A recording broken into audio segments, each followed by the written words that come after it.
Ankleshwar national highway 48 પરથી ક્રૂરતાથી લઈ જવાતી 27 ભેંસ જીવદયા પ્રેમી અને પોલીસે મુક્ત કરાવી હતી। 2 ટ્રકમાંથી પશુઓ બચાવાયા હતા। 4 આરોપીની ધરપકડ કરી હતી અને 16.70 લાખનો મુદ્દામાલ જપ્ત હતો। વલણ ગામથી ધુલિયા મહારાષ્ટ્ર લઈ જવામાં આવી રહી હતી।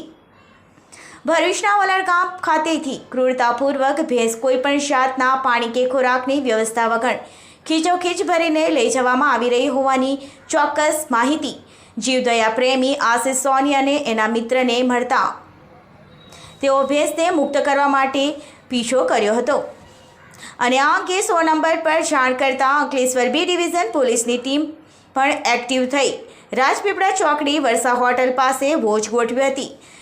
દરમિયાન જીવદયા પ્રેમી અને પોલીસ માહિતી આધારિત ટ્રક આવતા તેને રોકી હતી અને તલાશી લેતા બંને ટ્રકમાં ખીચોખીચ ક્રૂરતાપૂર્વક બાંધેલી 27 ભેંસો નજરે પડી હતી। પોલીસે ટ્રક ચાલક જીસાન મંસૂરી, ક્લીનર ઇમરાન જમાદાર, બીજા ટ્રકનો ચાલક આરિફ શેખ અને આબિદ સુલ શેખની પૂછપરછ કરી।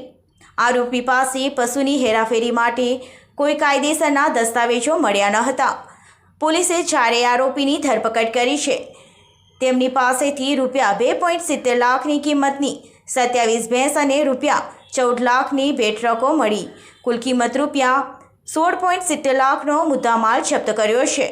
આરોપીઓ વિરુદ્ધ કાયદેસરની કાર્યવાહી શરૂ કરવામાં આવી છે। આશિષ સોની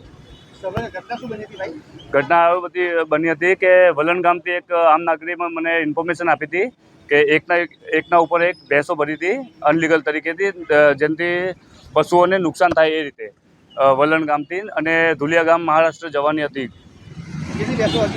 એમાં ટોટલ અમે 2 ટ્રક પકડી છે। એક ટ્રકમાં 14 જેવી ભેંસો છે અને એક ટ્રકમાં 13 જેવી। હા, કંટ્રોલ રૂમમાં ફોન કર્યો હતો અમે, પછી પોલીસના જવાને નીડર થઈને અમારો સાથ આપ્યો ને ગાડી અહીંયા લઈને આવ્યા। અત્યારે પ્રતિન ચોકડી અમે ગાડી જમા કરાવી છે।